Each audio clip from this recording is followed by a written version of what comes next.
ছাড়া আর কিছুই নাই, রূপাও নাই, টাকাও নাই, ব্যবসায়িক মালও নাই, শুধু স্বর্ণ আছে, তার ক্ষেত্রে 7.5 ভরি হওয়া লাগবে। শুধু স্বর্ণ আছে, টাকাও নাই, রূপাও নাই, ব্যবসায়িক পণ্যও নাই, তার ক্ষেত্রে 7.5 ভরি স্বর্ণ হওয়া লাগবে, এর কম হলে যাকাত দেওয়া লাগবে না। কিন্তু স্বর্ণ আধা ভরি আছে, কিছু টাকা আছে, অথবা টাকা নাই কিছু রূপা আছে, তাও নাই কিছু মাল আছে, ব্যবসায়িক মাল, এখন আর 7.5 ভরি স্বর্ণ হওয়া জরুরি না। স্বর্ণ, রূপা, টাকা, ব্যবসায়িক মাল সব এখন মিলে দেখতে হবে 52.5 তোলা রূপার মূল্য হয় কিনা, যদি হয় যাকাত দিতে হবে। মাসআলাটা বুঝে আসছে? কাদেরকে যাকাত দিবে? ইন্নামাস সাদাকাতু লিল ফুকারা ওয়াল মাসাকিন। 1 নম্বর হলো ফকির, 2 নম্বর হলো মিসকিন। ফকির মিসকিনদেরকে যাকাত দিবে।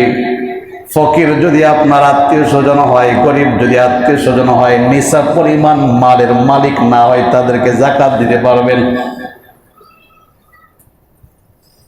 তবে নিজের পূর্ব উপরের সিঁড়ি এবং নিচের সিঁড়িকে যাকাত দেওয়া যাবে না। উপরের সিঁড়ি যেমন মা, বাবা, দাদা, দাদি, পরদাদা, পরদাদি, নানা, নানি, পর নানা, পর নানি, উপরের সিঁড়ি এদেরকে যাকাত দেওয়া যাবে না। নিচের সিঁড়ি কারা? সন্তান, সন্ততি, নাতি, নাতনি, নিচের সিঁড়ি, এদেরকে যাকাত দেওয়া যাবে না। ভাইকে যাকাত দিতে পারবেন, বোনকে যাকাত দিতে পারবেন, খালা, মামা, ফুফু, চাচা, এদেরকে যাকাত দিতে পারবেন যদি নিসাব পরিমাণ মালের মালিক তারা না হয়। বিধর্মীকে যাকাত দেওয়ার অনুমতি শরিয়াতে নাই। হিন্দু, এদেরকে যাকাত দিলে যাকাত আদায় হবে না। অমুসলিমকে যাকাত দিলে যাকাত আদায় হবে না। যাকাত উসুল করবে মুসলমানদের থেকে, ব্যয় করবে মুসলমানদের মাঝে। অমুসলিমদেরকে যাকাত দিলে যাকাত আদায় হবে না। কোন বান্দা মারা গেছে, তার কাফন দাফনের কোনো ব্যবস্থা নাই, আপনি যাকাতের টাকা দিয়ে কাফন দাফনের ব্যবস্থা করবেন, যাকাত আদায় হবে না। মৃত্যু ব্যক্তি ঋণগ্রস্ত, তাকে আপনি যাকাত দিবেন, যাকাত আদায় হবে না, জীবিতকে দিতে হবে। মসজিদে যাকাত দিতে পারবেন না। মাদ্রাসার বিল্ডিং এর কাজে যাকাত দিতে পারবেন না। যাকাত দিতে পারবেন যারা নিসাবের মালিক না, মুসলমান নিসাবের মালিক না, তাদেরকে আপনি যাকাত দিতে পারবেন, চাই সে আপনার নিকটতম আত্মীয় হোক। বরঞ্চ আত্মীয়কে যাকাত দেওয়া উত্তম, আত্মীয় স্বজনকে যাকাত দেওয়া কি উত্তম। তার চাইতে বেশি উত্তম হলো যেখানে লিল্লাহ বোর্ডিং আছে, এতিমখানা আছে। অনেক বান্দা বলবে এতিমখানা, লিল্লাহ বোর্ডিং এ যাকাত দেওয়া উত্তম। পাইলেন কোথায়? কোরআনের কথা। কার কথা? লিল ফুকারাইল্লাযীনা উহসিরু ফি সাবিলিল্লাহ লা ইস্তাতিউনা দারবান ফিল আরদি ইয়াহসাবুহুমুল জাহিলু আগনিয়া মিনাত তাআফফুফ তারিফুহুম বিসীমাহুম লা ইয়াসআলুনান নাসা ইলহাফা। 3 নম্বর পারার 5 নম্বর পৃষ্ঠায় আল্লাহ পাক এটি গরিব লিল্লাহ বোর্ডিং যারা দ্বীনি ইলম শিক্ষায় রত, তাদের জন্য দান সদকা যাকাতের সুপারিশ করতেছে। সুবহানাল্লাহ। লিল ফুকারা, দান সদকা যাকাত ওই সমস্ত ফকিরদের জন্য, লিল্লাযীনা উহসিরু ফি সাবিলিল্লাহ, যারা আল্লাহর রাস্তায় আবদ্ধ আছে। উহসিরু ফি সাবিলিল্লাহ, যারা আল্লাহর রাস্তায় আবদ্ধ আছে। দরবান ফিল আরদি লিল ফুকারাইল্লাযীনা উহসিরু ফি সাবিলিল্লাহি লা ইস্তাতিউনা দরবান ফিল আরদি, জীবিকা উপার্জনের জন্য তারা এদিক সেদিক যাইতে পারে না। ইয়াহসাবুহুমুল জাহিলু আগনিয়া, অজ্ঞ লোকেরা তাদেরকে অনেক সময় ধনী মনে করে যে পোশাকটা তো ভালোই, তাদের চাল চলন তো ভালোই দেখা যায়, আল্লাহ পাক বলে না, এটা তাদের আলামত হিসেবে তোমরা বুঝবা না। তারিফুহুম বিসীমাহুম লা ইয়াসআলুনা আন-নাসা ইলহাফা। আরে তারা তো মানুষের কাছে জানচা করে না, ভিক্ষা করে না, চায় না, কাকুতি মিনতি করে তারা মানুষের কাছে হাত পাতে না।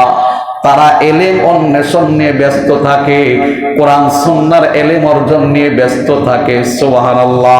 আল্লাহ পাক বলে এরা সবচাইতে বেশি হকদার।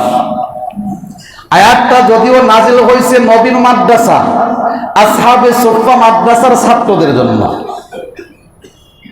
মসজিদে নববীতে রাহমাতাল লিল আলামিন রওজা থারের পিছনে একটা উঁচু জায়গা আছে, যেই জায়গার নাম হলো আসহাবে সুফফা। সাহাবায়ে কেরাম এখানে লেখাপড়া করতেন। এটা নবীন মাদ্রাসা। হযরত আবু হুরায়রা এই মাদ্রাসার ছাত্র।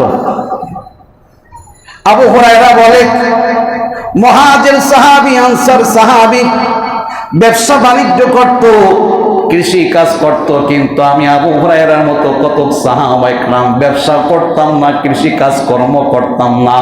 আমরা নবীর ইলম অর্জনের জন্য আসহাবে সুফফা মাদ্রাসায় পড়ে থাকতাম।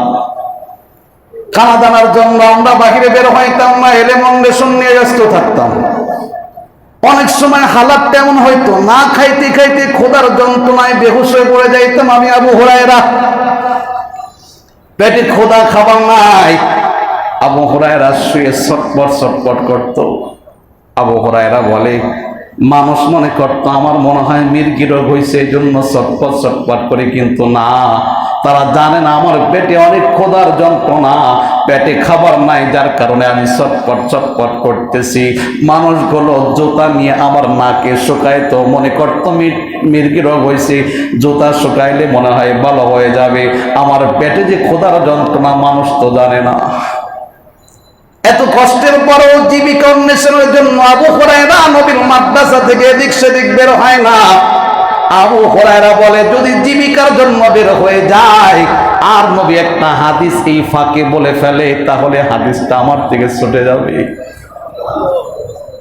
উম্মতের কাছে নবীর হাদিসটা পৌঁছানো যাবে না। এই জন্য আবু হুরায়রা দিন রাত 24টা ঘন্টা নবীর মাদ্রাসা আসহাবে সুফফা মাদ্রাসায় পড়ে থাকতেন। আল্লাহ পাক এই আসহাবে সুফফা মাদ্রাসার ছাত্রদের দিকে তাকায়া আয়াত নাযিল করে বললেন, লিল ফুকারা ইল্লাযিনা উহসিরু ফি সাবিলিল্লাহ।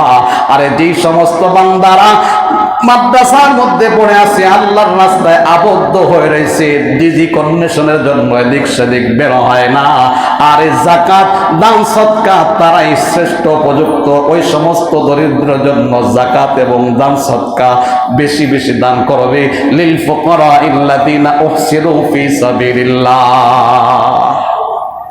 আজকে তো আবু হুরায়রা নাই, সাহাবী নাই, কিন্তু তাদের উত্তরসূরি আছে যারা মাদ্রাসায় দিনরাত 24টা ঘন্টা মেহনত করে, আবার গরিব অসহায় জীবিকা অন্বেষণের জন্য মানুষের ধারে ধারে যায় না। থাকার ভালো ব্যবস্থা নাই, খানার ভালো ব্যবস্থা নাই, তারপরও কষ্ট করে মাদ্রাসায় পড়ে থাকে। কত বেলা পার হয়ে যায়, খানা খায় না। হ্যাঁ, অনেক বেলা পার হয়ে যায়, খানা খায় না। আরে আমার জীবনে এমন সময় পার হয়েছে, নিজের কথা বলতে লজ্জা কিসের, যেহেতু আমি তো কৃষক বাবার সন্তান। অনেকদিন আমার জীবনে পার হয়ে গেছে, খাদিমুল ইসলাম মাদ্রাসায় সকালে নাস্তা খাইতে পারি নাই।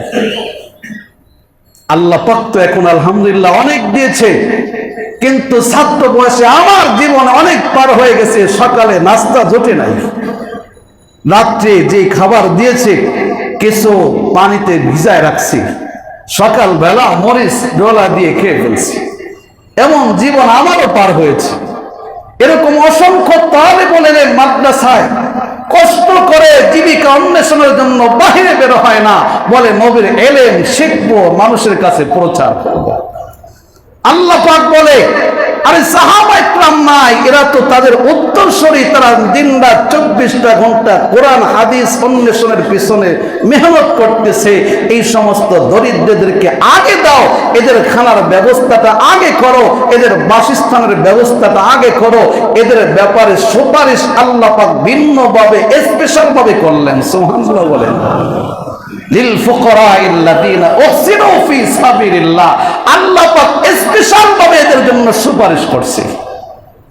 এই জন্য সবচেয়ে শ্রেষ্ঠ খাত হলো এতিমখানা, যেখানে মাদ্রাসা আছে, লিল্লাহ বোর্ডিং আছে, অসহায় দরিদ্র যার মা নাই, অনেকের বাবা নাই, অনেকের মা বাবা আছে কিন্তু মাস গেলে টাকা দিতে পারে না, বেতন দিতে পারে না।